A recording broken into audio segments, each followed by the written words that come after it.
Lin Feng, alam mo ba kung anong araw ngayon? Kaarawan ng papa ko ngayon. Sa simula pa lang naman ay hindi talaga. Sang-ayon si papa na magkasama tayong dalawa. Kung hindi ka magdadala ngayon ng 2 bote ng mamahaling alak at magregalo ng pulang sobre na may 10,000 piso para sa kaarawan niya, huwag mo na akong kikitain muli. Alam ko na.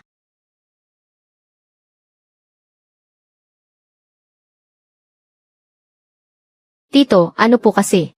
May mahalagang bagay lang po sana akong gustong pag-usapan natin. Magsalita ka. Tito, 5 taon na po akong nagtatrabaho rito sa tindahan. At ni minsan po hindi ko kayo hiningan ng sahod ko. Kailangan ko lang po talaga ngayon. Baka naman po, pwede niyo po muna akong bigyan ng 30,000 piso. Wala.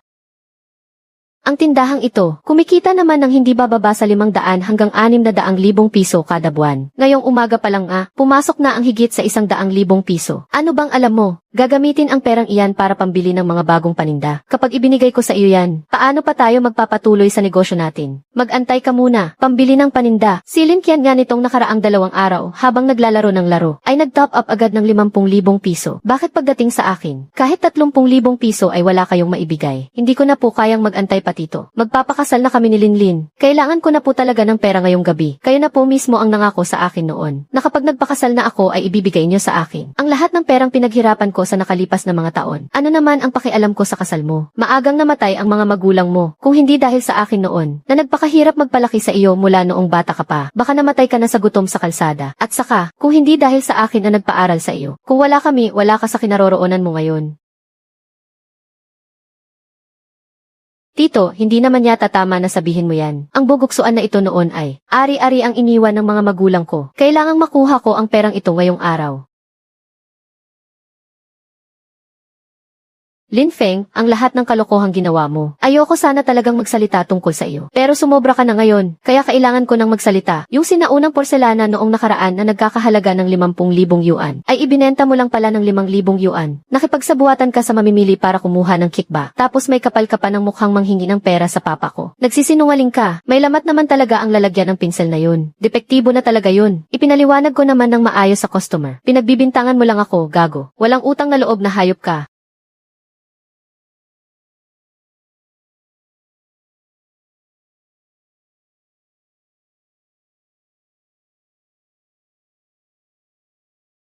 Anak nang, parang nakikita ng mga mata ko ang tunay na halaga ng mga antigong gamit.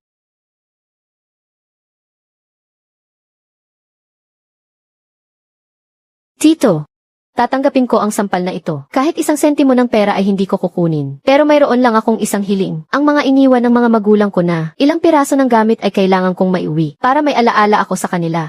Mabuti naman at may kaunti ka pang konsensya. Sige, kunin mo na ang mga basura na yan, at lumayas ka na. Huwag mo nang ipapakita ang mukha mo sa akin kailanman. Talagang wala kang silbi kahit kailan. Bagay lang sa iyo ang mga walang kwentang putik na yan. Sana totoo. Sana talaga ay totoo.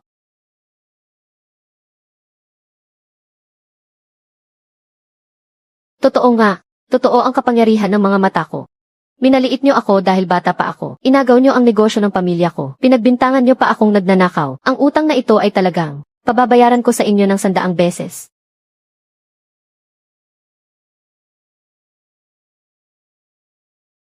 Boss, pakitingnan nga po ito para sa akin. Magkano naman kaya ang halaga ng bagay na ito? Isang inkstone na may pulang glase at gintong disenyo mula pa noong dinastyang Qing. Napakahalagang bagay nito kapag nakahanap ka ng kolektor na talagang marunong tumingin. Lalampas pa iyan sa 50 hanggang 60,000 piso. Sos! Hamak na dekorasyon lang ito. Hindi naman ito ganoon kaluma. Pero pwede na rin ang materyales nito. Bibigyan kita ng 8,000 piso. Ibebenta mo ba o hindi? Akala ko nga ang basurang ito ay nagkakahalaga lang ng ilang daang piso sa pinakamataas na halaga. Sige, benta ko na.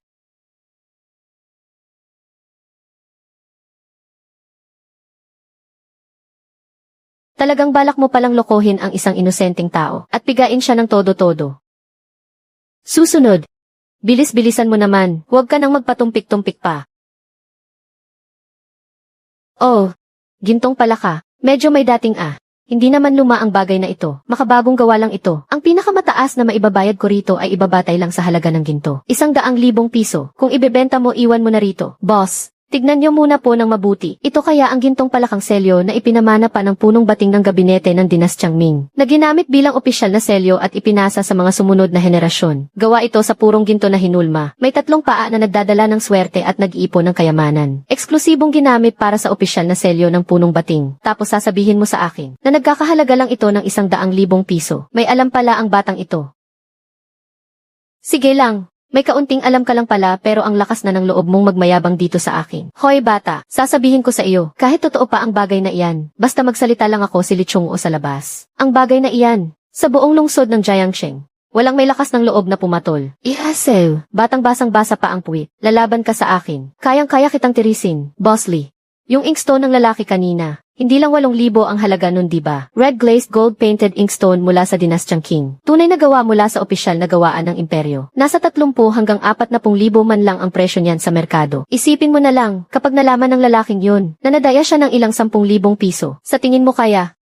Babalik siya rito para pagbabaragin ang tindahan mo.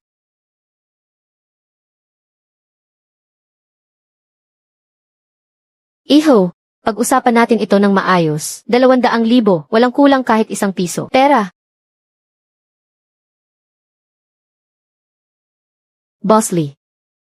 Kahit walang bilihan nandyan pa rin ang pagkakaibigan. Buwisit na bata. Huwag ka lang talagang magpapakita sa akin ulit. Isang mangkok na asul at puti na nagkakahalaga ng 168,000 piso. Nakatambak lang dito na parang basura. Boss Lee. Medyo kaakit-akit yung mangkok na pangkain na yun. Magkano ito? Ang talas ng paningin mo iho. Sinaunang kagamitan ito. Tunay na asul at puting porselana mula sa Dinastyang Qing. Asul at puti mula sa Dinastyang Qing. Boss, tabingi naman ang pagkakasulat ng pirma rito. Maputla at walang kintab ang glaze. Mukhang lumulutang lang sa ibabaw ang asul na kulay. Marupok ang material nito. Tunog walang laman kapag kinato. Magandang uri ng peke. Sobra-sobra na ang 20 taon para rito. Bibilhin ko ng 8,000 piso. Talaga bang may alam ang batang ito? O nambubola lang siya? 8,000, masyadong mababa. 10,000, pinakamababa na ang 10,000. Sandali bumalik ka rito. O sige 8,000 kung 8,000. Magbayad ka na tapos kunin mo yan at umalis ka na. Maghanap ka ng maayos na kahon ng regalo. Ilagay mo dyan para sa akin.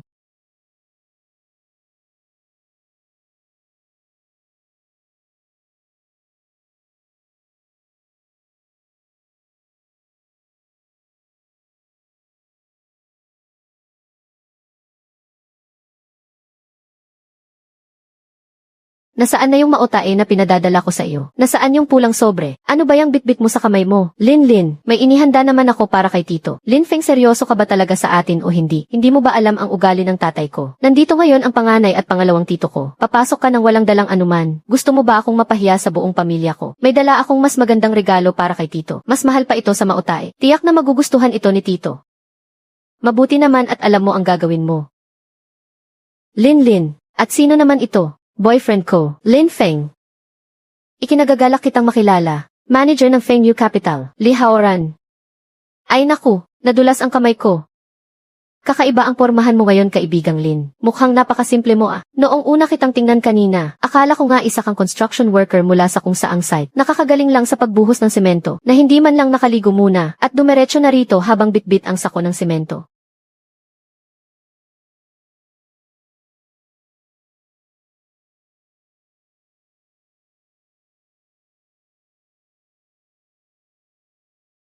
Tito, maligayang ika-6 na kaarawan po sa inyo. Sana ay manatili kayong malusog at matupad ang lahat ng inyong mga pangarap. O CJ, maupo na kayo. O Haoran, buti naman at nakapunta ka ngayon. Masayang-masaya si Tito. Halika, isang tagay muna. Masyado naman po kayong mabait, Tito Zhu. Siya nga pala, Tito Zhu, dahil ngayon lang po tayo nagkita. Wala akong nadalang mamahaling regalo, pero may simple po akong handog para sa inyo. Sana po ay magustuhan ninyo.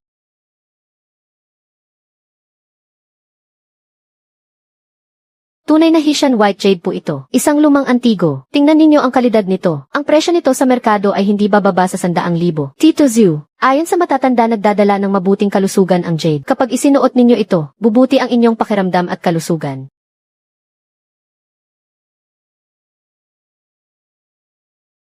Aba Zhu, tingnan mo nga si Haoran. Napakakisig na bata, matagumpay pa sa buhay, at napakagalante pa magregalo. Kung magiging manugang natin ito sa pamilya Zhu, napakalaking biyaya talaga iyon para sa atin. Haoran, napakamaalalahanin mo talaga. Nagustuhan ito ni Tito. Sinabi mo pa, Kapag magkasama si Linlin at Haoran, isang napakagandang peres, bagay na bagay talaga sila.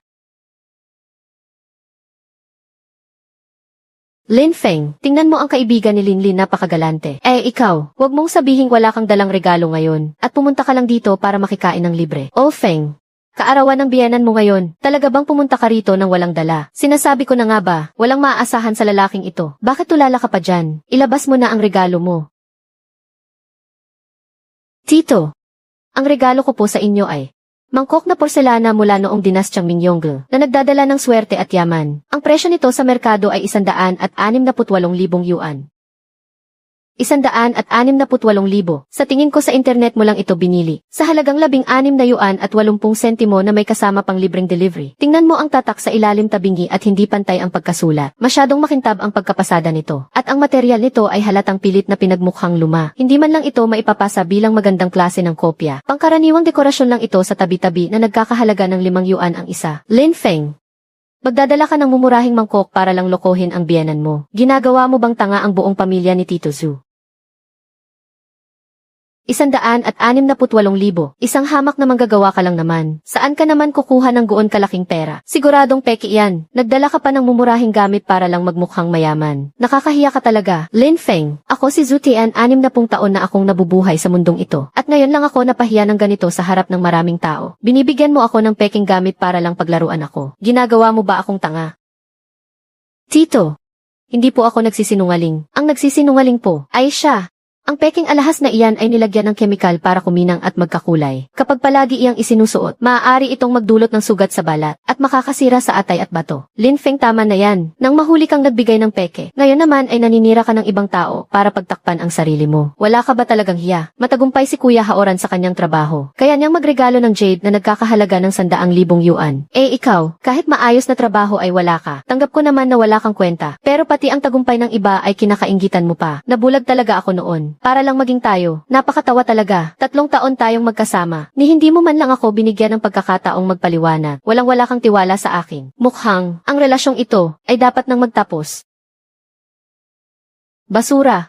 Tigilan mo na ang daldal. Mayroon akong matalik na kaibigang eksperto sa pagsusuri ng mga antigo. Si Master Yu Tianyi. Paparating na siya. Si Master Yu ay ang vice-presidente ng Asosasyon ng mga Antigo sa Dongsheng. Ang mga antigong hinawakan niya ay mas marami pa sa nakita mo sa buong buhay mo. Pagdating niya, malalaman natin kung may halaga ba ang basag mong mangkok. Agad na mabubunyag ang katotohanan. CJ, maghihintay ako. Master Yu, dumating din kayo sa wakas. Ginoong Yu, tuloy po kayo sa pangunahing upuan. Kaibigang Zhu, huwag ka nang mag-abala. Sabi mo may magandang bagay ngayong gabi na ipapasuri mo sa akin. Nasaan ang bagay na iyon? Master Yu, matagal ko na pong nababalitaan ang katanyagan ninyo. Ito po ang regalo ko para sa kaarawan ni Tito Zhu. Isang tunay at sinaunang puting jade ng Heshan. Pakiusap pakisuri ninyo ito.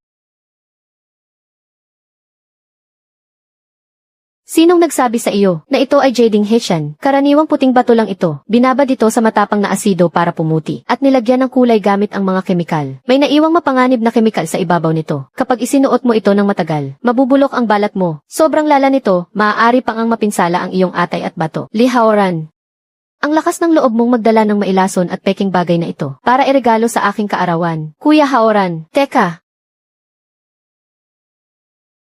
Ginoong Yu, impossible. Binili ko ito sa halagang 100,000 mula sa aking kaibigan. Tiyak na naloko lang din ako.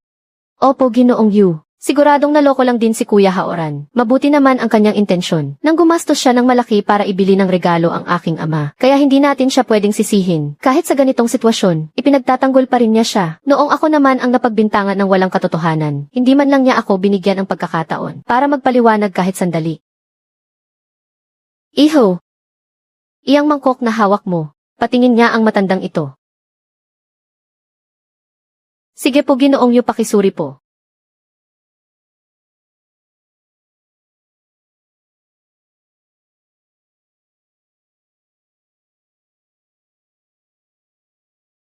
Isang maliit na asul at puting mangkok mula sa Yonggol Imperial Kiln. Tunay ito.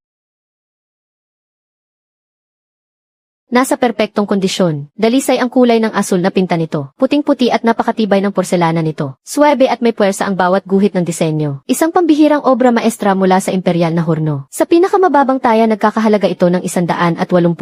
Kapag isinama ito sa subasta, hindi magiging problema ang makakuha ng higit sa 200,000. Impossible ito. Ginoong niyo baka po nagkakamali kayo. Paano naman magagawa ng lalaking ito na makabili ng ganito kamahal na antigo? Iho, sinusubukan mo ba? Nakwestiyonin ang aking kaalaman. Pasensya na po, hindi ko po sinasadya. Iho, ako si Yu Tianyi, ang pangalawang pangulo ng Dongsheng Antique Association. Handa kong bilhin ang mangkok na ito sa halagang 200,000 para sa aking koleksyon. Kung handa ka ng ibenta yan, kontakin mo lang ako kahit kailan. Salamat po, Master Yu. Pag-iisipan ko po, mabuting tao naman si Master Yu. Paniguradong maganda ring makipagkaibigan sa kanya.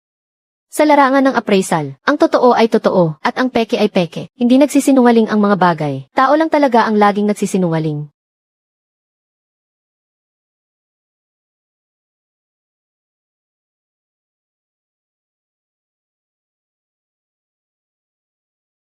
O sige, naniniwala na ako sa'yo ngayon. Iabot mo na sa akin yan.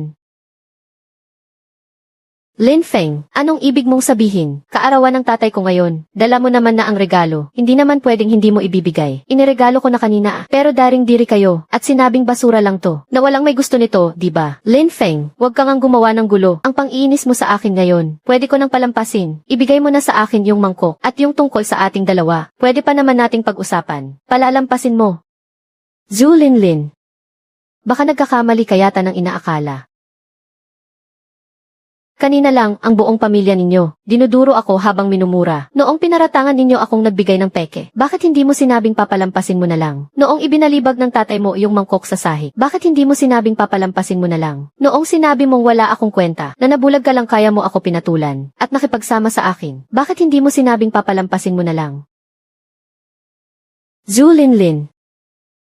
Sa tagal nating pagsasama, ako pala talaga ang nabulag sa'yo. Ang mangkok na ito, ako mismo ang bumili nito gamit ang sarili kong pera. At dahil kanina lang, sinasabi ninyong lahat na basura ito. Kaya ang basurang ito, ay itatabi ko na lang. Hindi ko na ibibigay sa inyo. Ikaw, ang lakas ng loob mo. Lin Feng, ang lakas ng loob mong maging ganyan kabastos. Gusto mo ba ng suntok? Lin Feng, napakawalang hiya mo. Lin Feng, may lakas ka pa ng loob na saktan ako. Kung hindi mo ako hahayaang sampalin ka pabalik ngayon, at iwanan ang mangkok na ito rito. Maghiwalay na tayo. Lin Feng, ano ang ibig mong sabihin dito? Nagwawala ka na pati rito sa hapagkainan. Pati babae nagagawa mong saktan. Sinasabi ko na nga ba na walang kwenta ang lalaking ito? Mahirap na nga lang, nananakit pa ng tao. 3 taon siyang sinamahan ni Linlin, tapos sa huli ay sasampalin lang pala niya. Maghiwalay tayo. Zhu Linlin. 3 taon tayong magkasama. Sa loob ng 3 taon na iyon, para lang akong aso rito sa bahay ninyo. Hindi ako nangangahas na pumunta ng walang dala tuwing may okasyon. Kapag minamaliit ako ng tatay mo, nakatayo ka lang sa tabi at walang sinasabi kahit isang salita. Ngayon sa harap ko mismo, nakikipagsiksikan ka sa ibang lalaki sa sofa. Magkadikit pa ang mga braso ninyo. Tinuring mo ba talaga akong lalaki mo, putya? Bawat salitang sinabi mo, ay tandang-tanda ko. Ako, nasabi ko lang iyon dahil galit ako. Hindi ko iyon sinasadya. Hindi. Iyan pala ang totoong nararamdaman mo. Makinig kayo. Ngayong araw, ang pakikipag-break na ito, ako mismo ang makikipaghiwalay. Hindi ako ang iniwan niya. Ako si Lin Feng, ang ayaw na sa kanya. Lin Feng, sobra ka na. 3 taon ka nang sinasamahan ni Linlin, at ngayon idudump mo siya sa harap ng maraming tao, at nananakit ka pa. Alam mo ba kung gaano kasakit para sa kanya ito? Linlin, huwag ka nang umiyak, hindi siya karapat-dapat sa mga luha mo. Lin Feng, humingi ka ng tawad kay Linlin ngayon din, habang may oras pa, kung hindi ay talagang madudurog ang puso niya, at hindi mo na siya mababawi kailanman. Tama na iyan, Lihaoran. Huwag ka nang magpanggap, buwisit ka. Manloloko ka na nagreregalo ng peke. Hindi ba at gusto mo lang naman makuha si Zhu Linlin? Sa'yo na siya. Walang anuman. Lin Feng. Hayop ka. Napakahayop mo talaga. Palayasin niyo yan.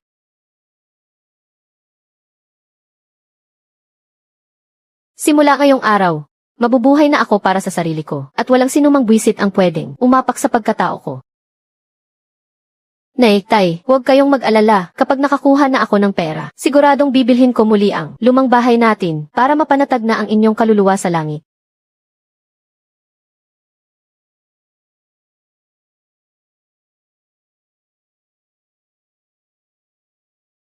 Maganda ang panahon ngayon. Oras na para ibenta ang maliit na mangkok na asul at puti. At baka makahanap din ako ng murang mamahaling gamit. Boss, magkano po itong pulseras? Ang talas ng mata nyo, madam. Tunay at original po ito. Gawa sa mamahaling jade mula sa lumang minahan sa Timog Silangang Asya. Tingnan nyo naman ang kintab at kulay nito. Sa halagang 88,000 sa inyo na ito. Maganda nga ang kulay nito. Madam, kung hindi ko lang talaga kailangan ng pera ngayon, hindi ko ito ibebenta kahit 100,000 pa. Tingnan nyo ang kintab nito. Inabot ng halos 100 taon para maging ganito kaganda.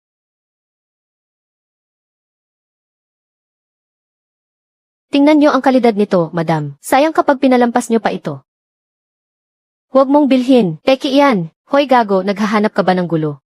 Ang lakas ng loob mong sirain ang negosyo ko. Ano namang basehan mo para sabihin iyan? Madam, ang totoong jade ay may natural na kintab. Makinis at malamig sa balat, hindi pantay-pantay ang mga guhit nito. May matingkad at may mapusyaw. Tingnan mong mabuti ang pulseras na ito. Sobrang perpekto at pantay ng mga guhit nito. Pantay na pantay ang pagkakalat ng bawat isa. Halatang artipisyal at peke lang ito. Ano pang tinitingnan-tingnan nyo riyan? Kung ayaw nyo bumili, lumayas na kayo. Ang mahal na nga ng benta mo sa peking gamit, tapos ikaw pa ang galit. Putangina mo, subukan mo pang magsalita. Ang tapang mo ah. Gusto mo bang tawagan ko ngayon din ang mga otoridad sa pamilihan para isumbong ka sa pagbebenta ng peke?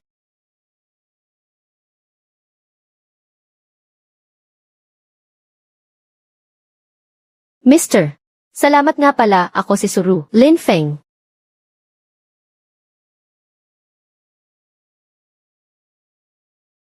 Maganda palang boss ang isang ito. Medyo interesant ito. Mr. Lin, napakatalas ng mata mo sa mga ganitong bagay. Saang tindahan ka ba nagtatrabaho ngayon kung pwedeng malaman? Sa ngayon ay wala pa akong trabaho. Naglilibang-libang lang muna ako. Masyadong malalim ang kalakaran sa linyang ito. Maraming magagaling na tao. Pero iyong may kakayahan na nga at handa pang tumulong. Na magsalita para sa estranghero ay napakadalang. Maliit na bagay lang iyon. Masyado mo naman akong pinupuri, binibini. Masyado kang mapagpakumbaba, Ginoong Lin. Kung may makuha kang magandang bagay, huwag mong kalimutang kontakin ako. Para naman may madagdag na, mapagbebentahan ng mga gamit mo. Kailangan pa rin ang puhunan para makahanap ng magandang deal. Ibebenta ko muna itong maliit na asul at puting mangkok bago ang lahat. Boss, may dala akong espesyal na bagay na gusto kong ibenta. Anong klaseng bagay iyan? Ilabas mo para makita ko. Tek, Boss Zhao, baka naman pwedeng tingnan nyo ng mas maigi. Masyadong makintab ang ibabaw nito. Ang glaze ng asul at puting porselana mula sa panahon ng Yongle. Dapat ay hindi makintab. Pero itong sa iyo, nakakasilaw sa kintab. Halatang sinadya lang gawin. Iho, mukhang naisahan ka yata. Ang mangkok na ito ay magandang klaseng kopya lang ngayon. Hindi ito may tuturing na antigo. Boss Zhao, hindi naman lahat ng asul at puting porselana ng Yongle ay mate ang glaze. Ang glaze ng mga dekalidad na gawa para sa palasyo ay normal lang na may kintab. Sige na, sige na. 30 taon na ako sa negosyong ito. Mas marami pa akong nahawakang mamahaling gamit kaysa sa nakita mo sa buong buhay mo. Isang paslit ka lang, at nakikipagtalo ka pa sa akin. Hayaan mo na lang. Sa itsura mo, mukhang hindi madali ang buhay mo. 5,000 piso. Kukunin ko na lang ito bilang simpleng sining, para may pambayad ka sa pamasahe mo. At hindi ka na mapahiya sa ibang lugar. Hindi ko na ibebenta. Iho, ano bing ibig mong sabihin? Pumunta ka pa rito sa aking ninggage para mangloko gamit ang peking gamit na yan. Ngayong nabuko ka na, bigla kang aalis. Kayo na nga ang humusga rito mga kasama. Nagdala ang taong ito ng peking gamit para mangganso ng pera. Noong nabisto ay bigla namang tatakbo. Sanay na ako sa mga katulad mong manloloko. Sabi ko nang hindi ko na ito ibebenta. Ibalik mo sa akin ang gamit ko. Pumasok ka na sa pinto ng aking ninggage. Iwan mo rito ang gamit na yan. At akala mo ba makakaalis ka na lang ng ganoon kadali? Ngayong araw, ibebenta mo ang mangkok na ito sa ayaw at sa gusto mo. Ibebenta mo yan, walang pero-pero. Xiao Li, isara mo ang pinto. Manager Zhao, ang mangkok na ito ay totoong gawa mula sa Yongle Imperial Kiln. Mismong si Master Yu Tianyi ang nagpatunay nito. Huwag mo akong tinatakot gamit ang pangalan ni Master Yu. Kagalang-galang si Master Yu. Bakit naman niya titingnan ang gamit ng isang katulad mo? Huling beses ko na itong sasabihin. 5,000 yuan. Kunin mo ito at lumayas ka na. Huwag mo nang hintayin tawagin ko pa ang mga gwardiya. Hindi.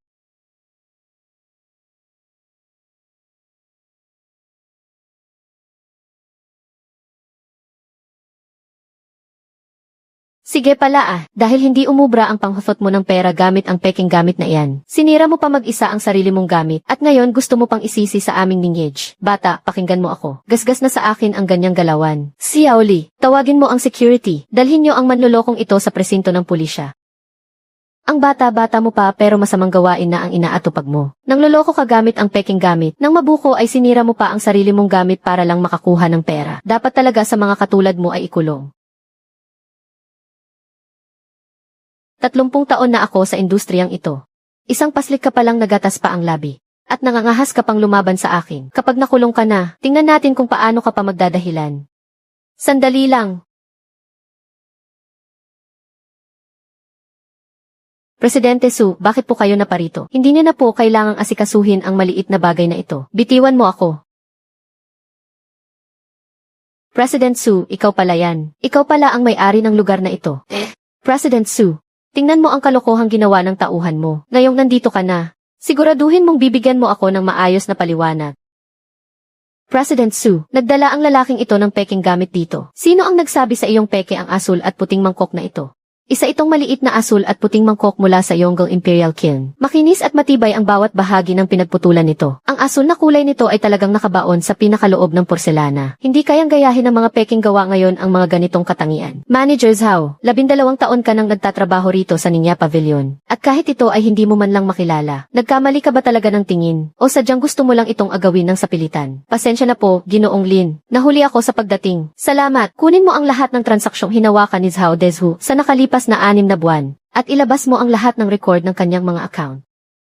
Sa nakalipas na 6 na buwan ang mga dumaan kay Zhao Dezhu na tinasa bilang peke na koleksyon ay umabot sa 20 piraso. Lahat ay binili para sa shop sa napakababang halaga. Ayon sa kuha ng Kiki, ang mga gamit na ito ay kinuha ni Zhao Dezhu at inilabas sa loob ng kanyang bag pagkatapos ng trabaho. Zhao Dezhu, sayang ang tiwalang ibinigay ko sa iyo. Magkano ba talaga ang kinurakot mo sa mga nakaraang taon? Ha!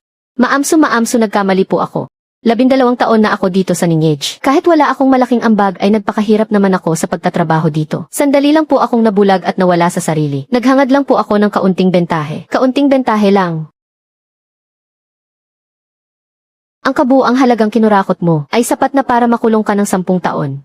Tumawag ng pulis at ipagbigay alam sa legal department ng kumpanya. Imbestigahan ng buo si Zhao Dezhu at suriin ang lahat ng mga libro ng account sa panahon ng kanyang pagtatrabaho. Maghanda para magsampa ng kaso. Opo, Ma'am Su.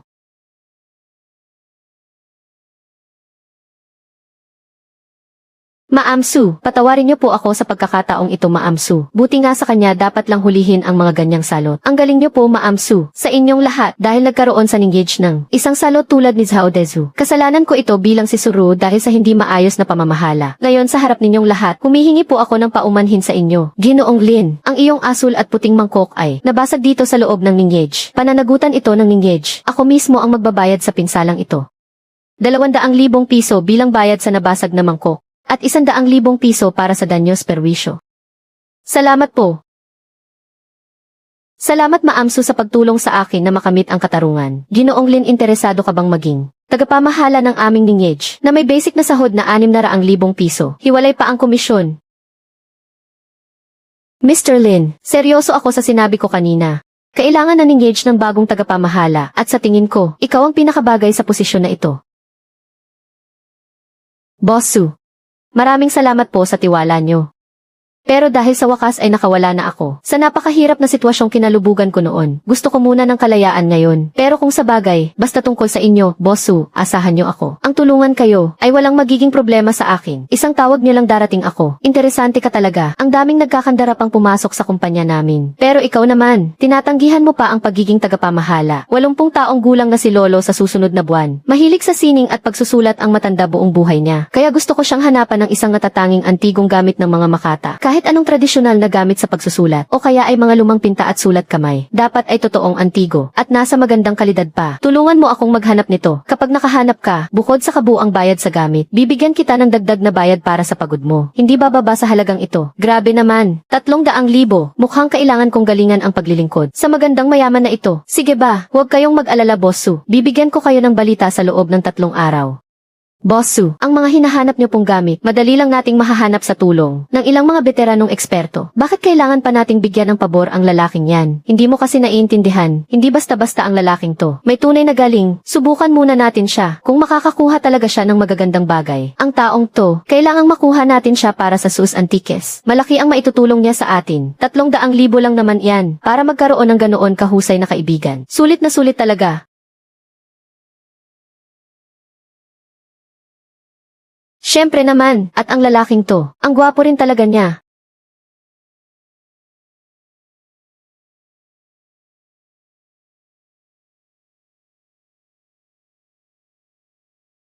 Boss, magkano naman tong basag na bato? Tong bagay na to, napulot ko lang yan sa may tabing ilog. Kalahating taon na iyang nakatambay dito at walang nagtatanong. Kung gusto mo, kunin mo na ng 500. 500? Grabe naman, grabe. Naka-jackpot ako. CJ, deal.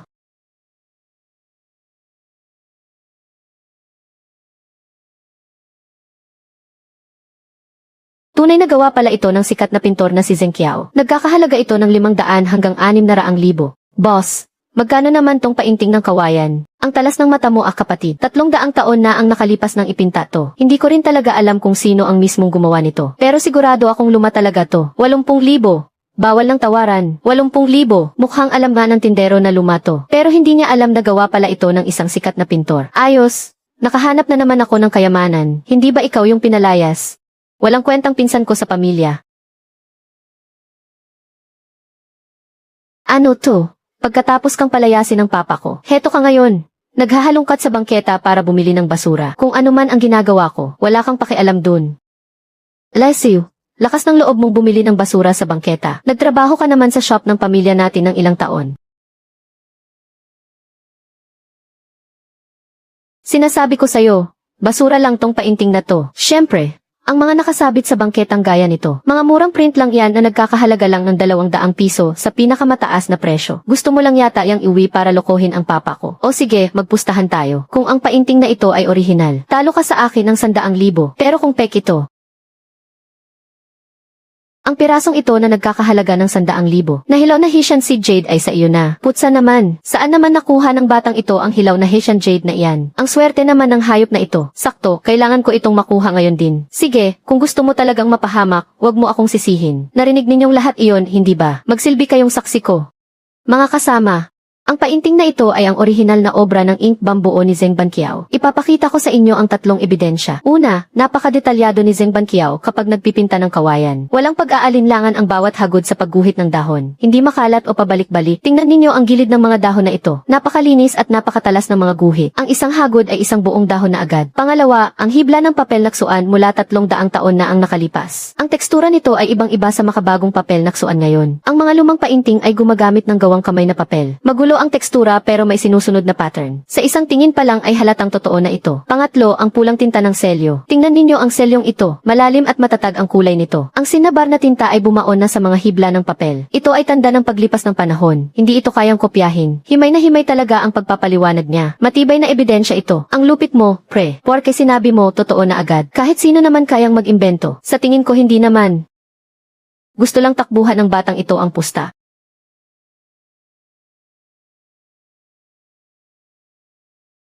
Patingin nga ako. Putsa, hindi ba ito ang taga-Jiangxing na si? Kilalang master sa kaligrapiya at pagpipinta na si Li Shengyun. Tunay na maestro si Master Li. Talagang mapagkakatiwalaan ang mga sinasabi niya. Pasensya na sa abala, Master Li.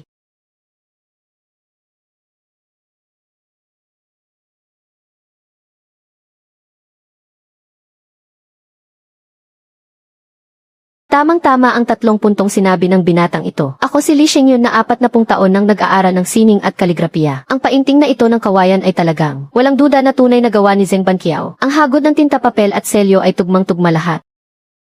Grabe, tunay na gawa nga ni Zheng Banqiao. Yayaman na ang batang ito. Wow, tunay na gawa nga ito. Maraming salamat po, Master Li. Che.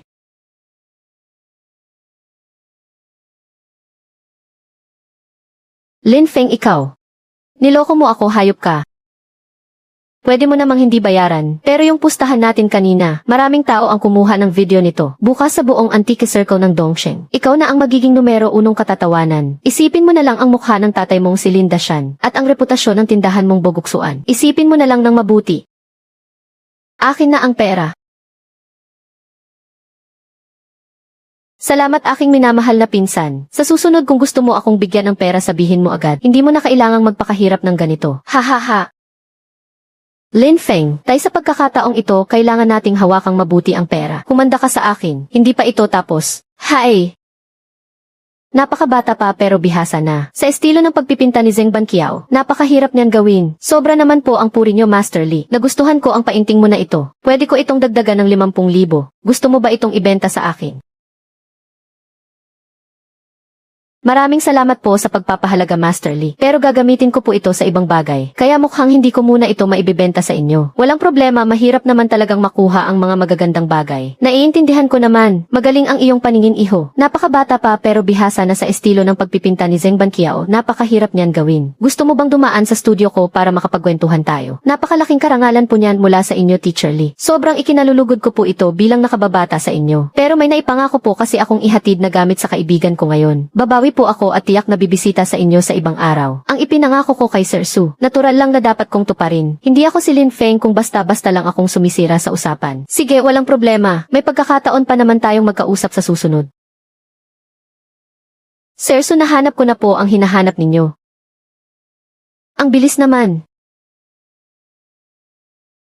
Ang tunay na painting ng ink bambuo ni Zeng Banqiao ay nasa napakagandang kondisyon at ginawa pa ito ni Zeng Banqiao noong huling bahagi ng kanyang buhay. Noong panahong nasa rurok na ng kanyang husay ang kanyang sining. Napakahirap talagang mahanap nito. Magkano ang nagastos mo para makuha yan? 80,000. Lin Feng, alam mo ba kung magkano ang aabutin ng painting na ito kapag isinalang sa auction? 500,000 ang simula at kung sa mismong special auction pa ni Zeng Banqiao ito isasama. Higit pa sa 600,000.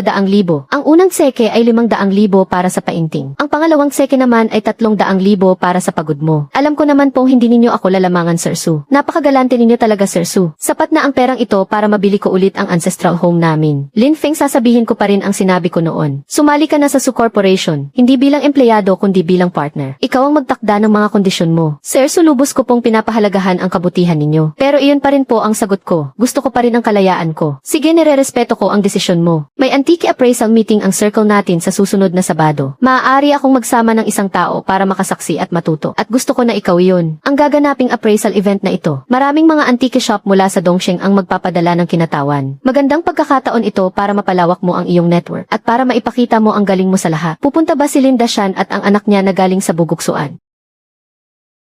Kasama rin sa mga inimbita si na Linda Shan. CJ, sasamahan kita. Pagkakataon para makaganti. Hindi ko ito palalampasin. Sana maging maayos ang pagtutulungan natin. Sana maging maayos ang pagtutulungan natin, Madam Su. Masyado namang formal kung tatawagin mo akong Madam Su. Halos magkaedad lang naman tayo. Kung ganoon, ano ang dapat kong itawag sa iyo? Tawagin mo na lang akong Xiao Ru. Sige po, Madam Su. Alainan. CJ, Xiao Ru.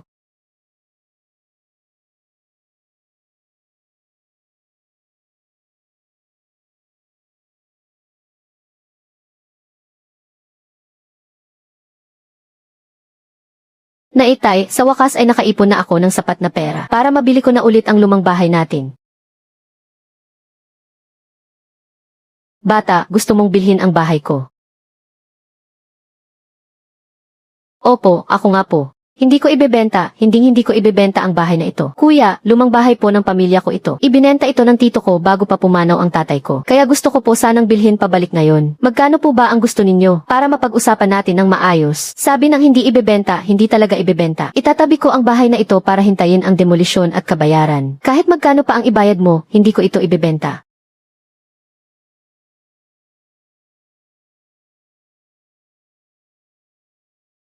Kuya, isantabi muna natin ang tungkol sa bahay. May tatanungin lang ako sa inyo.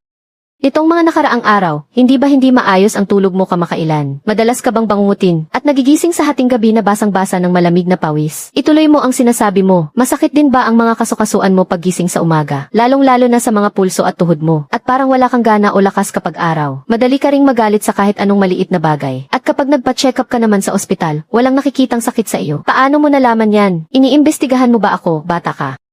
Hindi po sa iniimbestigahan ko kayo, kundi dahil sa suot mong pulseras na gawa sa mga butil na ito, na siyang nagsabi sa akin. Sinasabi mo bang may problema ang bagay na ito? Imposible naman yata yan. Kuya, binigay lang ba sa inyo ng iba ang pulseras na ito? O ikaw ba mismo ang naghanap niyan? Binili ko yan sa antique market noong isang taon sa halagang 30,000. Sabi ng nagbenta lumang kahoy daw yan. Nakakapagtaboy daw ng masamang espiritu kapag isinuot ang pulang sandalwood. Hindi yan pulang sandalwood. Sinaunang kahoy yan na baon sa lupa. Nahuhukay ang ganyang klase ng kahoy sa mga sinaunang gubat. Sumipsip yan ng negatibong enerhiya at lamig sa loob ng daan-daang taon. Kapag isinuot mo yan, papasukin ng negatibong enerhiya ang katawan mo. Ang mga naramdaman mo kanina ay dahil lahat sa bagay na yan. Sabi ko na nga ba kaya pala parang may mali sa buong katawan ko nitong nakaraang taon. Nagpunta pa ako sa ospital at gumastos ng 10,000 para magpa-check up pero sabi nila wala naman daw akong sakit. Ang laking ginhawa talaga ngayon. Hindi na naninigas ang pulso ko. Maayos na rin ang paghinga ko. Tol, iniligtas mo ako. 1 taon kong isinuot ang walang kwentang bagay na to. Muntik na talaga akong mabaliw doon. Ang galing mo talaga, napakahusay mo. Kuya, hindi naman ako eksperto. May kaunting alam lang talaga ako. Ganito na lang ibebenta ko na sa iyo ang bahay na to. Ito ang susi. Tumira ka muna dito. Bukas babalik ako para pumirma ng kontrata. Maraming salamat kuya, napakabait mo talaga. Bibigyan kita ng 30% diskwento sa presyo nito, kaya 600,000 na lang. Ang matitipid mo ay para naman maging magkaibigan tayo. Hindi ko talaga akalain. May ganito pa palang magandang sorpresa. Tol, napakalaki ng tulong mo sa akin. Kulang pa ang diskwento na yan para pasalamatan ka. Maang apelyido ko at kilala ako bilang Kuya Ma. Nasa construction ako. Marami akong hawak na mga tauhan. Kumpleto kami mula sa paggawa ng pundasyon, pagpapatayo ng gusali hanggang sa pagpapaganda sa loob. Halos kalahati ng mga construction site sa East City ay may mga tao ko. Tol, kapag may nanggulo sa iyo sa susunod, tawagan mo lang ako. Marami tayong kasama kaya nating ayusin yan. Kaya ka naming ipagtanggol. Magsabi ka lang kapag may kailangan ka. Huwag ka nang mahiya sa kuya mo. Maraming salamat Kuya Ma. Hahaha, wala yon, ano ka ba? Balitaan na lang tayo palagi. Pagkatapos kong lumipat, inom tayo kapatid.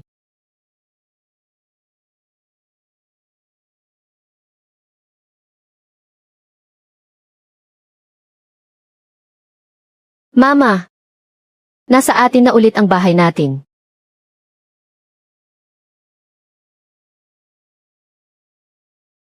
Hintayin mo ako riyan kapatid. Papunta na ako riyan para pirmahan natin ang kontrata. Sige kuya, mahihintayin kita. Pa dito yon. Sigurado ka ba sa sinasabi mo? Yung batang si Lin Feng, nabili niya ulit itong lumang bahay. Totoong-totoo yon, sabi sa akin ng ahente noon. Ang halaga ng bakurang ito ngayon ay tinatayang ₱1,000,000. Saan naman kukuha ng ganoon kalaking pera ang batang yan? Ano pa nga ba? Siguradong, marami siyang kinuhang kickback sa tindahan natin. Trader na aso na yan. Tingnan natin kung paano ko siya tuturuan ng leksyon ngayon. Tio, Lin Qian. Anong ginagawa niyo rito? Ang kapal din naman ng mukha mo. Paulit-ulit mo pang sinasabi na, hindi mo kami pinagnanakawan. Pero ngayon may pera ka na para bumili ng bahay. Sasabihin mo pa rin ba na wala kang ginagawang kalokohan sa tindahan? Lin Feng o Lin Feng, masyado kitang minaliit. Nagbabait-baitan ka sa harap ko, pero sa likod pala ay isa kang anay. Sa loob ng maraming taon, hindi ko alam kung gaano karaming pera na ang ninakaw mo sa amin. Una sa lahat, wala akong ninakaw sa inyo kahit 1 sentimo. Kayo mismong dalawa ang nagnanakaw sa pera ko. Alam niyo kung gaano karaming trabaho ang ginawa ko para sa Bogushay. Malinaw na malinaw yan sa inyo. Pangalawa, bibigyan ko kayo ng 3 segundo para lumayas kayo rito. Kung hindi, tapos ano nang gagawin ninyo? Bakit, bubugbugin mo ba kami? Hahaha.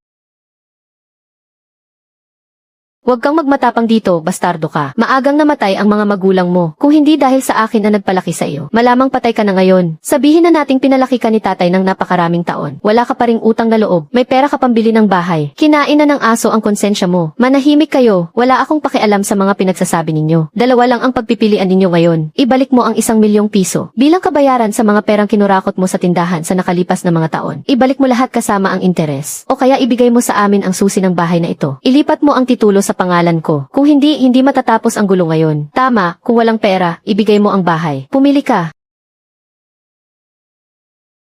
Kayong dalawa.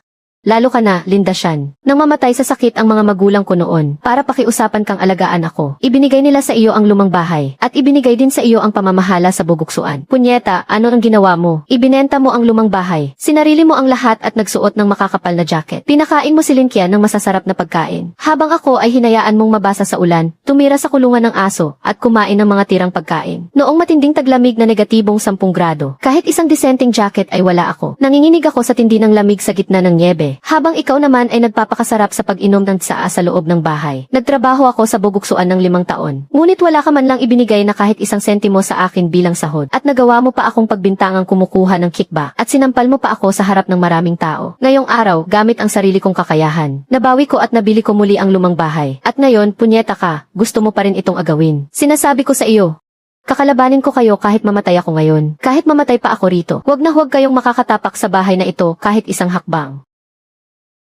Oho, ang tapang mo na ah. May gana ka pang magmatigas sa amin. Akala mo ba dahil may hawak kang bulok na patpat ay hindi ka na namin kayang saktan? Walang silbi yan. Ibigay mo ang susi ngayon din. Kundi hindi ka namin tatantanan.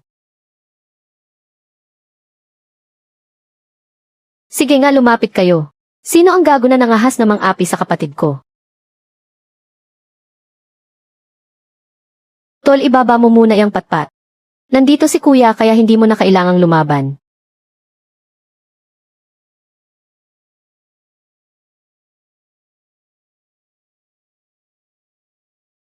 Pa, hindi ba't kanina lang ay ang tapang mo? Bakit hindi ka na makapagsalita ngayon? Sige na. Aalis na kami. Sinabi ko bang pwede na kayong umalis? Heh. Boss, may kailangan pa ba kayo? Humingi ka na ba ng tawad sa kapatid ko? Pero ako ang tito mo. Boss ma, mukhang matigas pa rin ang ulo niya. Hoy! Matigas talaga ang ulo mo no. Gusto mo bang turuan ka ng leksyon ng mga tao ko? O gusto mong baliin ko na lang ang 2 binti ng anak mo? Pumili ka. Papa, magsalita ka naman oh.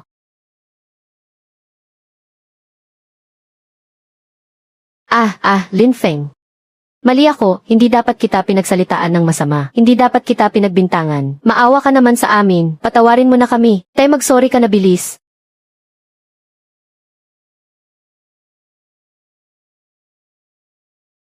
Lin Feng, pasensya na.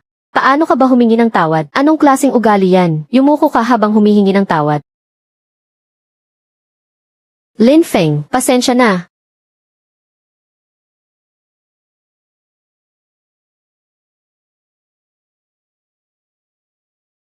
Boss, pwede na ba kaming umalis ngayon? Layas.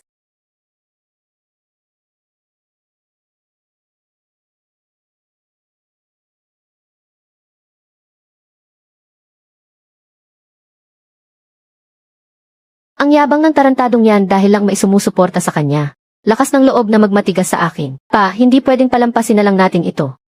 Dapat nating turuan ng leksyon ang taong yan. Siyempre naman hindi natin ito hahayaang matapos lang sa ganito. Pag-isipan natin ang paraan pagbalik natin. Dapat mapabagsak natin ang lalaking yan. Yung si Boss Ma. Mukhang hindi natin siya kayang banggain. Si Boss Ma naman ay dahil lang binili ni Lin Feng ang bahay niya. Kaya pinagbigyan lang niya. Akala mo naman ay totoong kapatid talaga ang turing niya rito. Hintayin mo lang ng 2 araw at makikita mo. Siguradong kalilimutan na niya ang bastos na Lin Feng na yan. Pa, tama ka nga. Ang walang kwentang Lin Feng na yan. Wala naman talagang silbi kay Boss Ma. Hindi rin magtatagal ang yabang niya. Umuwi muna tayo para pagplanuhan ito ng mabuti. Hindi pa ito tapos. Nagsisimula pa lang ang paghihiganti. Balang araw ay magsisisi rin kayo. Pair, nakaalis na sila. Halika, tapusin na natin ang usapin natin.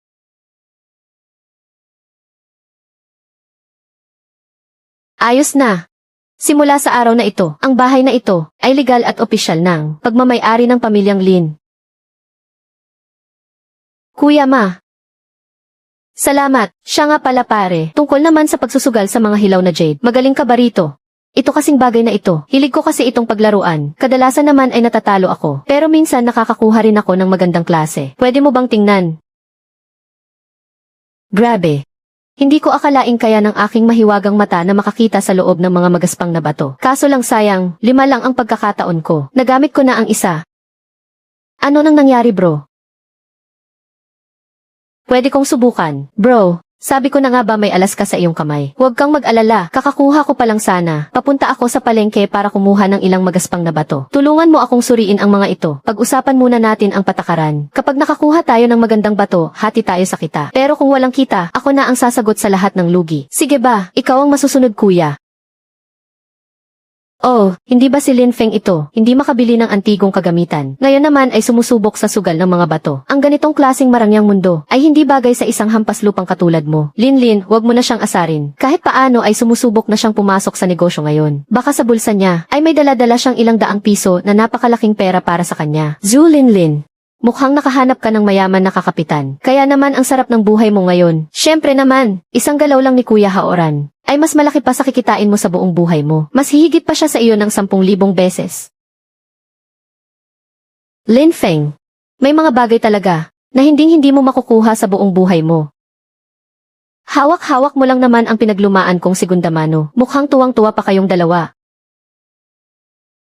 Tangina mo, ulitin mo nga ang sinabi mo. O bakit? Ang mga tao ko kay mabento. Subukan mo lang silang hawakan kung matapang ka.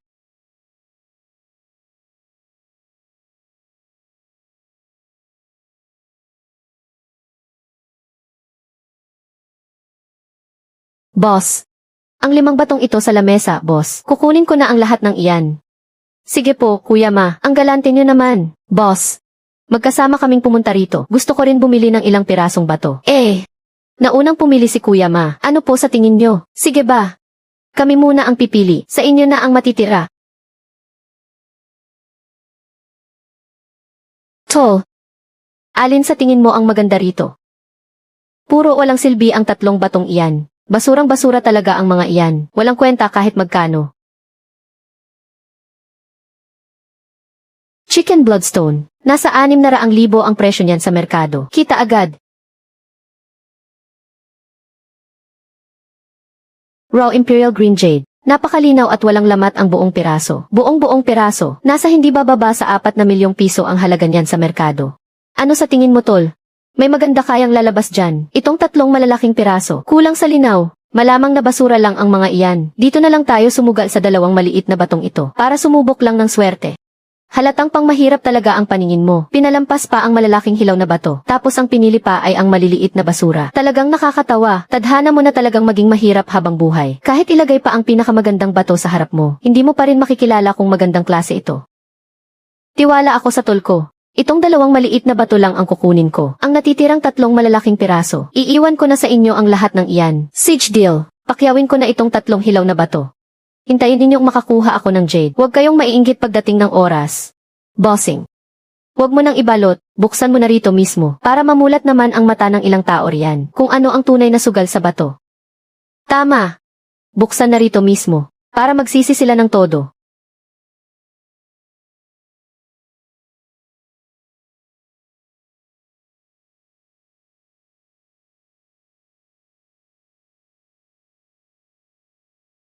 Walang kwentang bato.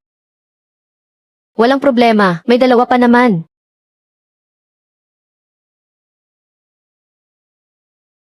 Ito rin, basurang bato. Hauran.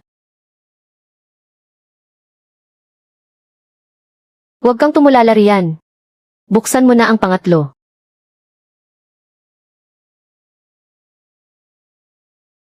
Basura ang 3 bato. Sino nga ulit ang nagsabi kanina na hindi natin kayang maglaro ng malakihan? Ang lalaki nga ng pinili ninyo, pero wala naman palang laman.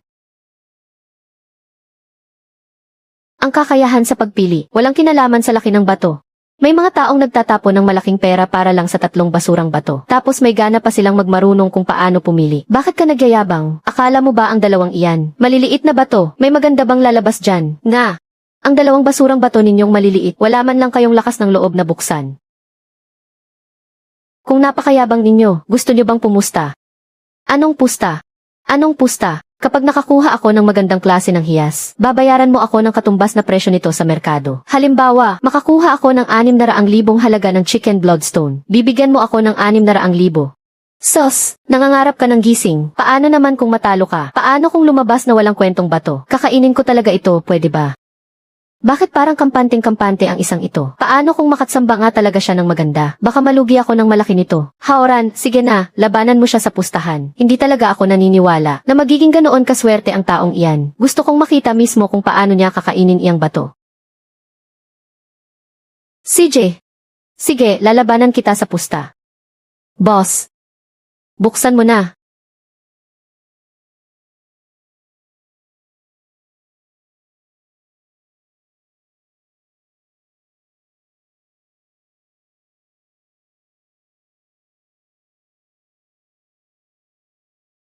Teka.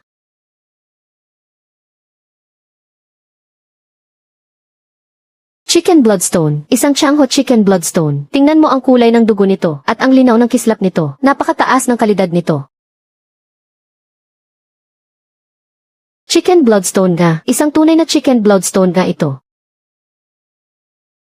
Magkano naman ang halaga ng bagay na iyan? Sa ganitong uri ng kulay, at sa laki nito. Sa pinakamababang taya ko, 600,000, 600,000, buwisit, ang buong pera ko ngayon, ay 600,000 lang naman. Oh, hindi kaya nanghihinayang ka na, Yaong Master Li, at baka hindi mo na kayang bayaran iyan. Kalokohan. Si Haoran kaya ay isang sikat na investor sa Fengyu Capital. Maliit na bagay lang sa kanya ang 600,000. Kayang-kaya ilabas iyan ni Haoran ng mabilis. Tama ba, Haoran? Naman. Barya lang sa akin ang 600,000. CJ, ipadala niyo na ang pera ngayon.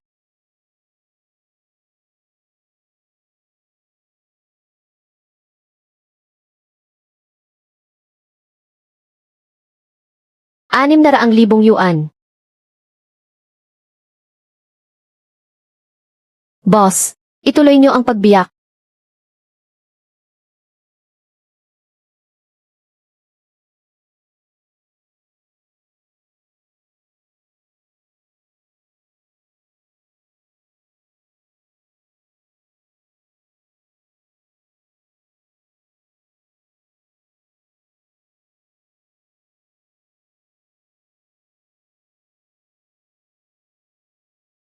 Diyos ko, Imperial Green.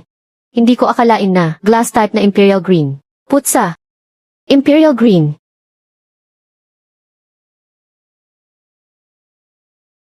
Boss. Magkano kaya ang halaga ng bagay na ito? 4 na milyon. Ang pirasong ito ng Imperial Green ay nagkakahalaga ng hindi bababa sa 4 na milyong piso. Boss ma, bibilhin ko na yan. Bibilhin ko ang Imperial Green na ito. Hindi, boss. May iba pa akong paggagamitan sa batong ito. Hindi ko ito kayang ipamigay. Natalo ka na naman. 4 na milyon, iabot mo na ang pera. Pare, biro lang naman yun. Naglabas na ako ng 600,000 piso kanina. Palampasin mo na ito, pwede ba? Biro. Sinong putres ang nakikipagbiruan sa iyo? Mukha ba akong taong nagbibiro sa tingin mo? Ilabas mo ang pera. Lin Feng, huwag kang umabuso. Kung mangangahas kang kunin ang perang yan, wala nang pag-asa na maging tayo pa sa hinaharap.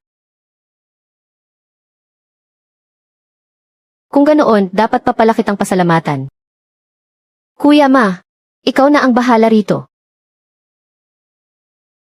Maliwanag. Kung hindi mo ilalabas ang pera ngayon, tatanggalin ko ang ulo mo para ipakain sa mga aso. Subukan mo ako.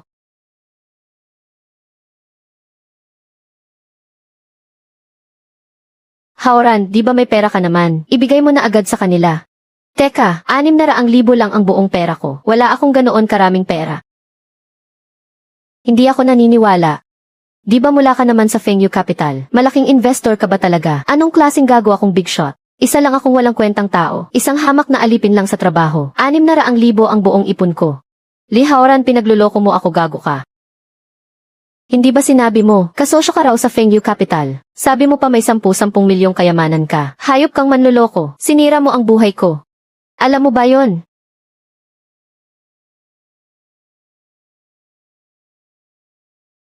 At nakuha mo pa akong saktan. Tumahimik kang ang babaeng gaga ka. Kasalanan mo ang lahat ng ito, gago. Kung hindi mo lang ako pinilit magsugal, hindi sana ako aabot sa ganitong kalagayan.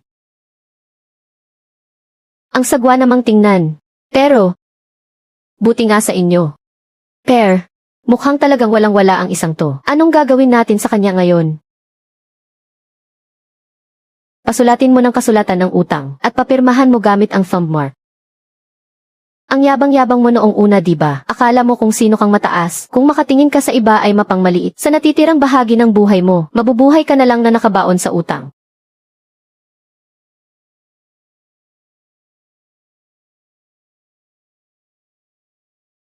Ang pera ko, ang kinabukasan ko, nawala ng lahat. Li Haoran, umpisa pa lang ito. Lin Dashan, Lin Qian, at ngayon naman, kayo naman ang susunod. Pasensya na kung nabulabog ko kayo sa biglaang pagbisita ko. Sana hindi ka nagagalit. Ano ka ba, Xiaoru? Dahil sa pagpunta mo rito, sobrang tuwa ko nga na nandito ka.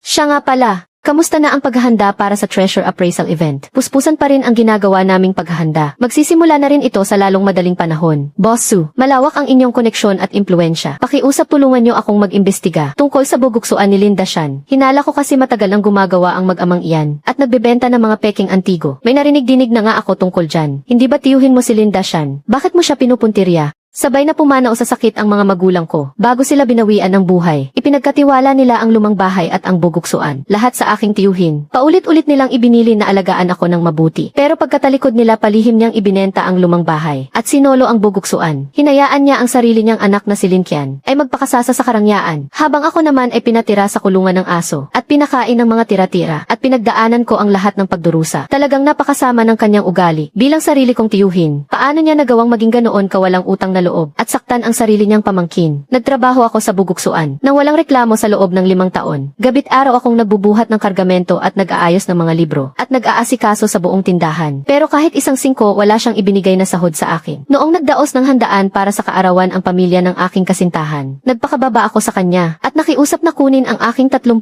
pisong sahod para sa emergency. Sinampal niya ako sa harap ng maraming tao. Pinagbintangan pa niya akong nagnanakaw ng komisyon at hindi malinis ang aking mga kamay. Pagkatapos ay pinalayas niya ako agad sa buguksuan. Huwag kang mag-alala, ipaubaya mo sa akin ang bagay na ito. Sisiguraduhin kong maimbestigahan ko ito ng maayos para mabigyan ka ng katarungan. Maraming salamat po. Hintayin mo ang aking balita. Linda Shan, Lin Qian. Sa araw ng eksibisyon ng mga antigong gamit, sisiguraduhin kong masisira ang pangalan ninyo. Sinadya mo ba akong hanapin ngayon? May kailangan ka ba? Balak ko sanang kunin lahat, pati na ang lahat ng mga koleksyon ng sabay-sabay. Pero hindi ko matiyak kung totoo o peke ang mga ito. Kaya gusto ko sanang samahan mo ako para tignan ang mga ito. Naman, walang problema.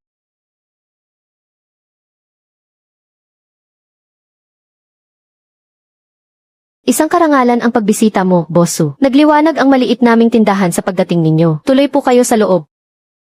Boss Su. Sino naman po ang gwapong lalaking ito? Siya ang ekspertong kinuha ko para magkilatis. Pasensya na sa aking pagkukulang, isang malaking karangalan. Tuloy po kayo sa loob, kayong dalawa. Boss Su, ang 4 na pirasong ito ang pinakakayamanan ng aming tindahan. Lahat ng ito ay may maayos na pinagmulan. Mga tunay at orihinal na antigong kagamitan talaga. Maaari ninyong suriin ng dahan-dahan at pumili ng inyong magugustuhan. Napakaganda ng lokasyon ng pwestong ito. Mukhang mamahalin din ang disenyo at mga kagamitan sa loob. Mukhang sulit naman ang halaga nito. Sertipiko ng pagpapatunay. May hindi tama rito. Ang 4 na gamit na ito, bakit tila may depekto o peke ang lahat ng ito? Boss Su, nasa pinakamagandang lokasyon ang pwesto ko. Nagkakahalaga ang pwesto ng 5 milyong piso. Idagdag pa ang 4 na pinakakayamanan ng tindahan na ito. Mga totoong antigong kagamitan talaga. Bawat isa ay may kasamang sertipiko ng pagkilatis. May pirma pa ng mga eksperto. At kumpleto rin ang mga selyo nito. Ang kabuuang halaga sa merkado ng 4 na gamit na ito ay mahigit 10 milyong piso. Ibibigay ko na lang sa iyo ang package na ito sa halagang 8 milyong piso. Basta't kukunin mo ang pwesto na ito. Ang 4 na pinakakayamanan ng tindahan ay magiging sa iyo na. Lin Feng, ano sa tingin mo? Itong 4 na piraso, lahat ay peke.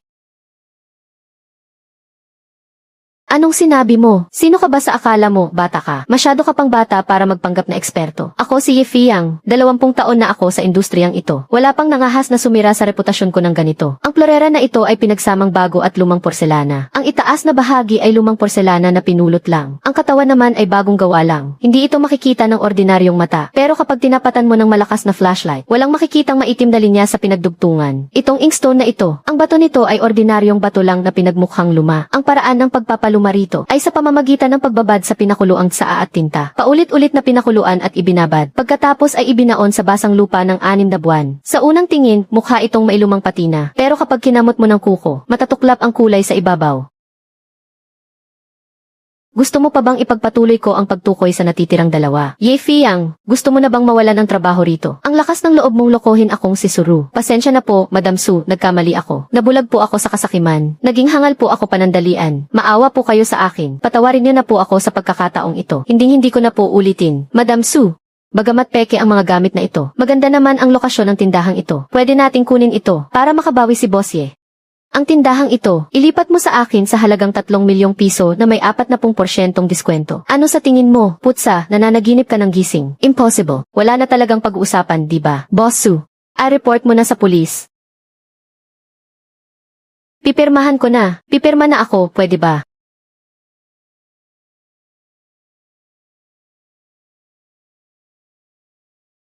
Mag-impact ka na at umalis.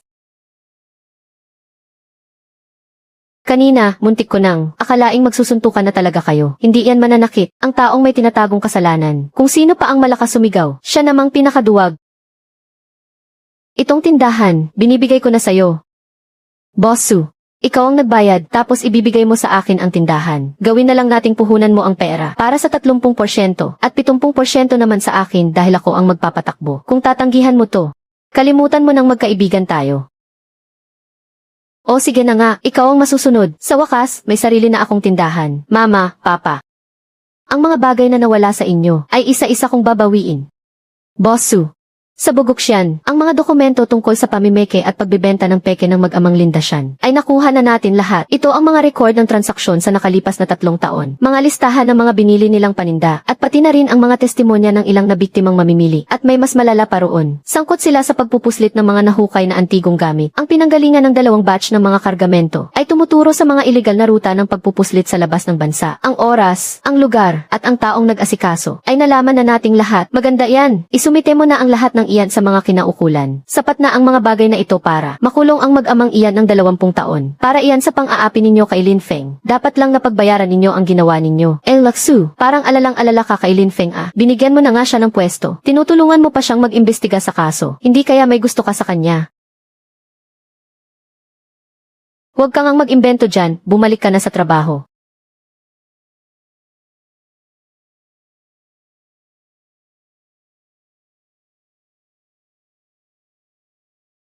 Handa na ba ang sorpresang pinapahanda ko sa iyo? Ayos na po ang lahat, hinihintay na lang nating matapos ang treasure appraisal event. Lin Feng, sana magustuhan mo ang regalo ko. Pa, sa gagawin natin ngayon, tiyak na pagbabayarin natin ng mahal si Lin Feng. Ang lakas ng loob ng batang iyan na kalabanin tayo. Tingnan natin kung paano siya babagsak. Pa, siguradong maraming magagandang gamit dito ngayon. Pero hindi naman tayo marunong mag-appraise ng mga antigo. Makakalamang kaya tayo. Huwag kang mag-alala. Inimbitahan ko ang sikat na ekspertong si Master Zhang Lu. Walang magiging problema kapag kasama natin siya.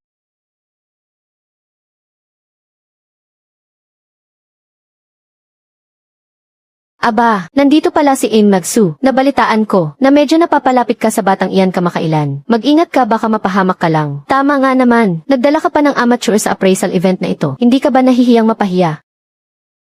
Kung sino man ang piliin kong makasama ko rito, wala na kayong pakialam doon. Pero ikaw, Boss Lin.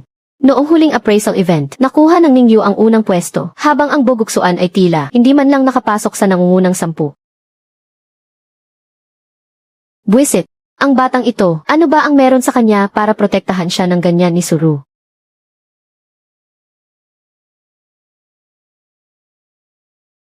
Sige, magmayabang ka muna habang kaya mo pa. Humanda ka dahil malapit na kitang turuan ng leksyon.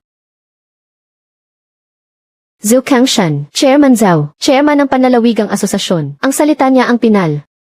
Anong patakaran natin ngayon? Maglalabas ang bawat panig ng tig-isang kayamanan. Maaaring kilatisin at ibenta.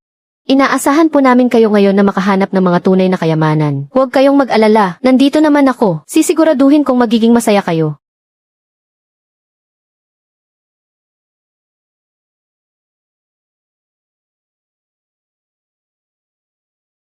Ang pagtitipon para sa pagkilatis ng mga kayamanan ngayon ay opisyal nang nagsisimula para sa unang koleksyon mula sa Ningej na handog ni M. Magsuru.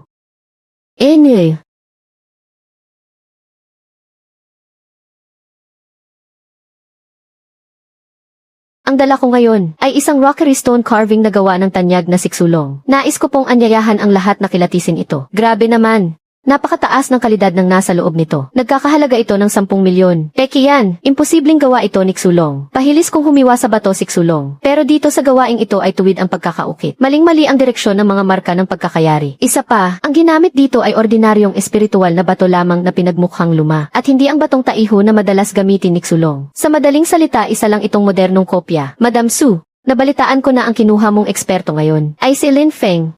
Naloko ka yata, ang lakas ng loob mong magpakita ng peking gamit dito. Nga naman, nagdala ka pa ng isang amateur. Kahiya-hiya talaga. Chairman Zhou, ano po ang masasabi ninyo? Sa inyo lang po ako naniniwala.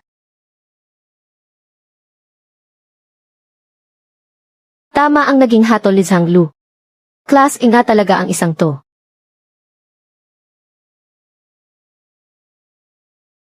Boss Su, baka na-scam ka ng batang si Lin Feng at napaglamangan ka. Sinasabi ko na nga ba, isang walang alam na amateur lang naman yan. Anong aasahan mong tunay na galing sa kanya?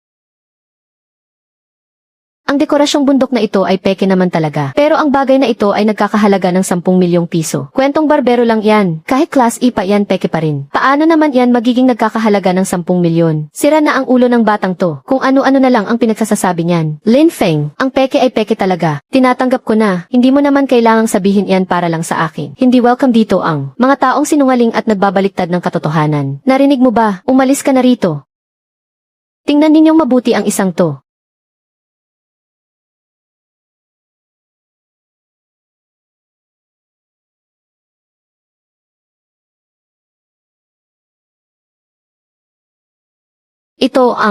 Ito ay ang banal na estatwang Luo-shan na gawa sa puting jade. 3 na lamang ang natitira nito sa buong mundo. Nagkakahalaga ito ng 10 milyong piso. Dadagdagan ko pa ng 3 milyong piso. At pwede pa nating pag-usapan ang presyo. Lin Feng, paano mo nalaman yan? Ang galing mo talaga. Paanong naging posible yan?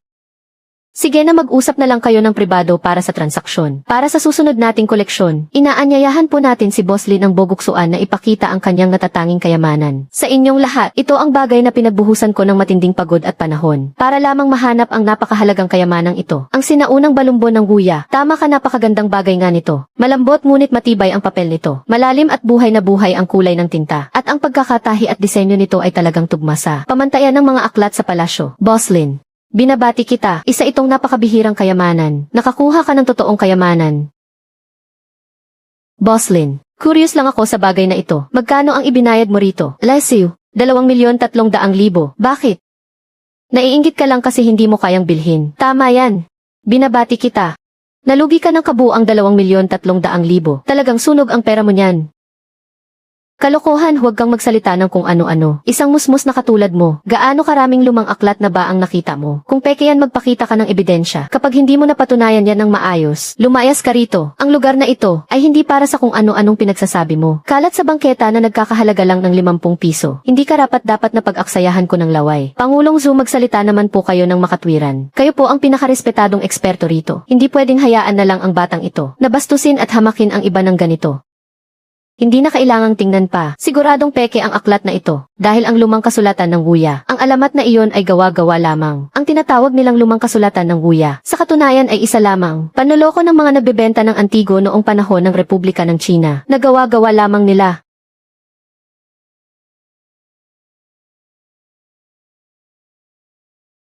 Zhang Lu, ikaw ang nagpakilala sa akin ang bagay na ito. Ipinakilala ko nga sa iyo, pero hindi ko naman sinabing bilhin mo. Gumawa lang ako ng paraan para magkausap kayo. Kusa mong binili yan kaya wala akong kinalaman dyan. Anong silbi kung sisisihin mo ako ngayon? Hindi ko pananagutan yan. Gumastos ng 2 milyong piso para lang sa walang kwentang papel. Ganyan ba ang panlasa mo? Ang lakas naman ng loob mong magtayo ng shop. Lin Feng, tangina mo, huwag ka munang magsaya. Katapusan mo na ngayon. Talaga ba? Paano niya naman ako papatayin? Sa tindahan naming boguksuan, habang nagtatrabaho ka, nagnakaw ka para sa sarili mo. Ang mga antigo sa tindahan, akala mo ba walang nakakaalam? Dinala ko na ang ebidensya ngayon. Talaga ba? May ebidensya ba kayo? Ilabas niyo para makita ng lahat. Heto ang ebidensya.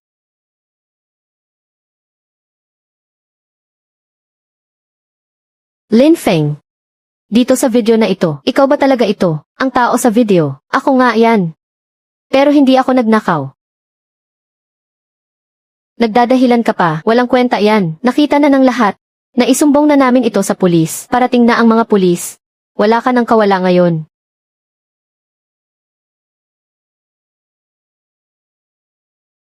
Sir, siya nga po ang lalaking to. Ang nagnakaw. Heto po ang video na ebidensya. Huling-huli sa akto. Kasalanan ko at hindi ko siya maturuan ng tama. Isang malaking kahihiyan sa pamilya. Pakiusap, parusahan niyo po siya ng mabigat. Ang thesis video ay AI. Peke lang yan. Ngayon, kayo naman ang dapat magpaliwanag. Lin Dashan Lin Qian. Ginamit ninyo ang teknolohiyang AI para gumawa ng peking ebidensya sa TikTok. Maling pag-akusa at pagpaparatang sa ibang tao. Ang mga pinaggagawa ninyo ay labag na sa batas. Sa ganyang klaseng gimmick ninyo, gusto nyo pang lokohin ang mga otoridad. Akala nyo ba ganoon sila katanga? Peke pala ang lahat. Nakakadiri talaga ang mag-amang iyan. Kung makaarte kanina akala mo totoo, muntik nang mapagbintangan ang inosenteng tao. Sinong nagsabing pwede na kayong umalis? May inihanda pa akong sorpresa para sa inyo. At may iba pa kaming aasikasuhin.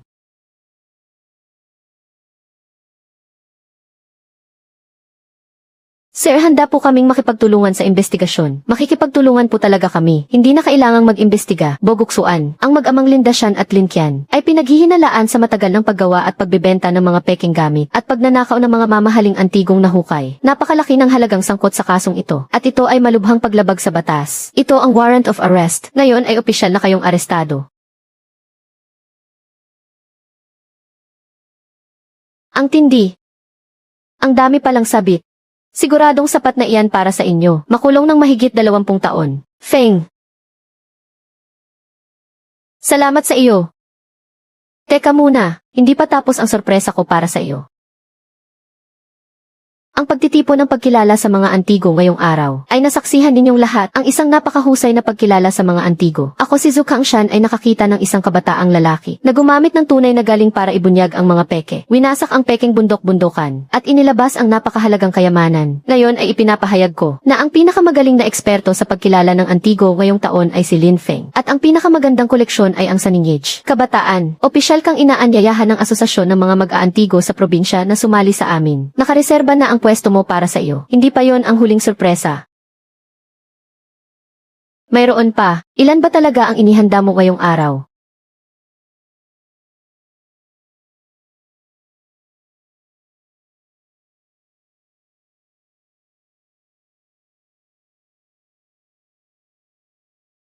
Ito ba ay, huwag kang magmadali, malalaman mo rin agad.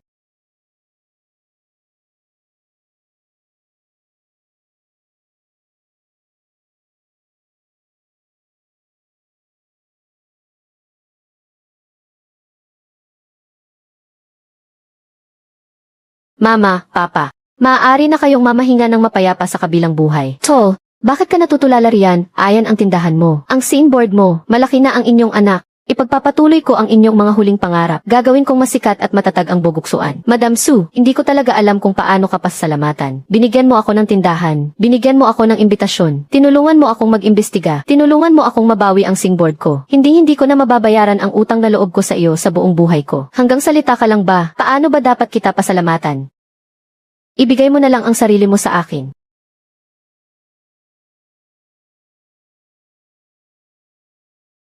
CJ, sige, ayos lang kahit lugi ako. Ang sama mo talaga. Sino ba ang lugi rito? Tungkol sa kumpanya, papasok muna ako para sumagot ng tawag. Hintayin mo ako rito. CJ. Mula sa pagpapatalsik sa akin sa buguksuan, hanggang sa magkaroon na ako ng sariling tindahan ngayon, mula sa pagkakaroon ng iisang gintong palaka sa bulsa ko, hanggang sa magkaroon ng yaman na nagkakahalaga ng 10 milyon, nangyari ang lahat ng napakabilis, parang isang panaginip lang ang lahat. Lin Feng, anong ginagawa mo rito? Lin Feng, alam ko na ang lahat ng tungkol sa iyo. Sikat ka na ngayon sa buong Jiangsheng, ang pinakamagaling sa Treasure Appraisal Conference. At may yaman na 10 milyon. Tinatanggap na kita, pati magulang ko tanggap ka na rin. Magkabalikan na tayo. Magsama na tayo ng maayos simula ngayon. Pangako hindi na ako magtataray sa iyo kahit kailan. Nadala lang ako ng galit ko noon. Alam mo namang mabilis lang uminit ang ulo ko. Ang totoo niyan simulat sa pool ay. Layas. Lumayo ka kay Lin Feng simula ngayon. Ang isang babaeng tulad mo, hindi ka rapat-dapat kahit sa isang sulyap ni Lin Feng. Sino ka ba sa tingin mo? Ako ang girlfriend ni Lin Feng. Ako ang pinakamahal niya. Talaga ba? Siya ba talaga ang pinakamahal mo? Ako mamahalin ko siya. Sira ba ang ulo ko? Bakit ko naman babaliwalain ang isang napakagandang CEO para lang maghabol sa isang mukhang perang basura? Desperada ka na ba? Gusto mo pa bang mangarap ng gising? Hindi. Lin Feng, hindi mo pwedeng gawin sa akin ito. Sabi mo noon mamahalin mo ako habang buhay. Sinabi ko nga iyon, pero hindi ka na ang dating Zhu Linlin noon.